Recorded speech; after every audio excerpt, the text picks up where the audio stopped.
Bohr model for hydrogen. Neil Bohr gave the model in 1930. He was the first scientist who gave the stability regarding hydrogen atom. ठीक है, तो उन्होंने अपने model को कुछ इस तरीके से स्पेरिकल फॉर्म में रिप्रेजेंट किया। सेंटर में जो होता है वो न्यूक्लियस होता है, इसके चारों ओर शेल बनी हुई है। As N increases that name as N is equal to 1 के shell, N is equal to 2 L shell regarding that. ठीक है, और इसके आगे जो फिक्स ऑर्बिट जो पाथ था उसको हमने क्या बोला, ऑर्बिट बोला। ठीक है, तो आप सबको पता है इलेक्ट्रॉन, ठीक है, revolve around the nucleus in a circular path. ठीक है, circular path, that circular path is called orbit. ठीक है, ये चीज़ क्लियर होगी। दूसरी बात इन्होंने क्या बोला, जैसे ही इलेक्ट्रॉन न्यूक्लियस के चारों ओर रिवॉल्व करता है तो उसकी एनर्जी कभी भी, ठीक है, कम नहीं होती है। ऐसा थोड़ी है कि हम खाना खाते हैं और काम करने के बाद हमारी एनर्जी डाउन हो जाती है, बट इलेक्ट्रॉन जिस कांस्टेंट एनर्जी के साथ मूव करता है वो कॉन्टीन्यूसली उसी कांस्टेंट एनर्जी के साथ काम करता है। ठीक है, चलो फिर अब बात आती है थर्ड चीज़ की। थर्ड चीज़ इसके अंदर क्या है, ठीक है, जब इलेक्ट्रॉन लोअर स्टेशनरी स्टेट से हायर स्टेशनरी स्टेट पे जाता है, कब जाएगा, जब उसको बाहर से एनर्जी मिलेगी, यानी कि इलेक्ट्रॉन एनर्जी को क्या करेगा, एब्जॉर्ब करेगा। ठीक है, तो वो क्या करेगा, एक्साइट हो जाएगा। क्लियर है, ठीक है, एनर्जी एब्जॉर्ब करेगा तो एक्साइट हो जाएगा, और जब वो एनर्जी को एमिट करेगा तो हायर स्टेशनरी स्टेट से लोअर स्टेशनरी स्टेट की तरफ वो आएगा। ठीक है, तीसरी चीज़ क्या है, देखो जब वो अपनी लोअर स्टेशनरी स्टेज पे हो तो देखो अकॉर्डिंग टू द क्या quantum theory is equal to H mu, higher stationary state पे अपनी खुद की एनर्जी होगी, इसको मैं E2 लिख रहा हूँ, एच म्यू। इनके बीच में लोअर से हायर की तरफ जाएगा तो चेंज होएगा एनर्जी का, delta E is equal to H mu. ठीक है, और यहाँ से हम म्यू निकाल लेंगे तो mu is equal to delta E by H, इसको हम क्या बोलते हैं, बोहर फ्रिक्वेंसी बोलते हैं। ठीक है, ये वो फ्रिक्वेंसी है, ठीक है, फ्रिक्वेंसी ऑफ रेडिएशन एब्जॉर्ब या एमिट अलोंग द ट्रांजिशन, यानी लोअर से हायर जाए या हायर से लोअर आए तो फ्रिक्वेंसी हमेशा क्या आएगी, चेंज इन एनर्जी, जो शेल के बीच में एनर्जी होएगी डिवाइडेड बाय एच, एच यानी कि प्लैंक्स। ठीक है, ये चीज़ हो जाएगी।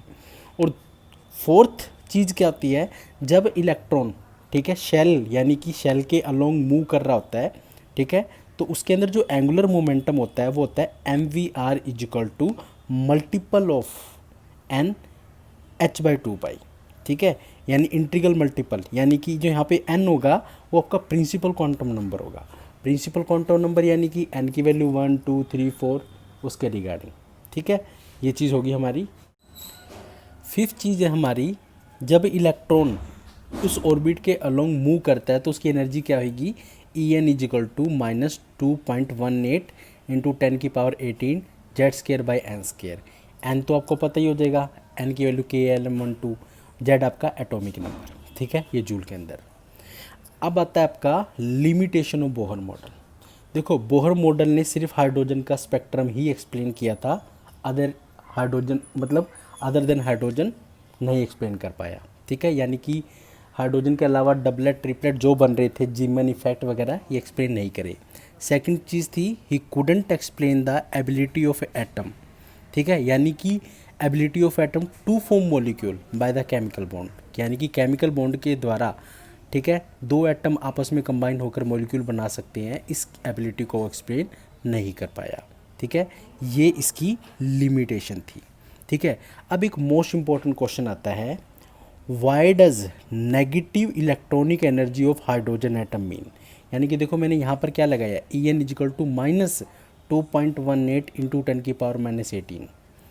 ठीक है, तो इसका मतलब देखो क्या होता है, नेगेटिव साइन का मतलब ये था कि जो इलेक्ट्रॉन उस एटम के अलोंग मूव कर रहा है, ठीक है, उसकी एनर्जी क्या है, लोअर है as compare to free electron at rest, यानी कुछ इलेक्ट्रॉन जो रेस्ट पे पड़े हैं और फ्री में हैं, उनके कंपैरिजन में जो इलेक्ट्रॉन एटम के अंदर हैं, मूव कर रहे हैं, उनकी एनर्जी क्या है, कम है। ठीक है, यानी कि यहाँ पर क्या हुआ, जो फ्री इलेक्ट्रॉन है इसका मतलब ये हो गया कि वो न्यूक्लियस से इन्फाइनेटली डिस्टेंस के ऊपर है, फार अवे, और अगर वो इन्फाइनेटली डिस्टेंस पे होंगे तो उनकी एनर्जी भी क्या होगी, ई एन, ई इन्फिनिटी हो जाएगा। और अगर ई, ठीक है, एन मन इन्फिनेटली डिस्टेंस हो गया, तो अगर एन इन्फिनिटी हो गया तो ऑटोमेटिक एनर्जी भी क्या हो जाएगी, किसी भी इन्फिनिटी चीज़ को हम एक्सप्लेन नहीं करते तो ई एन अप्रोच कर देगा वो जीरो को, ठीक है।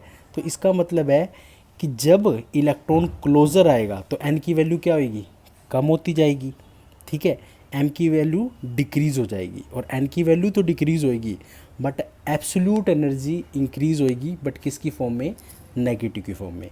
इसीलिए क्या बोला गया कि नेगेटिव इलेक्ट्रॉनिक कन्फिग्रेशन हाइड्रोजन का इस अकॉर्डिंग दिया गया। क्लियर।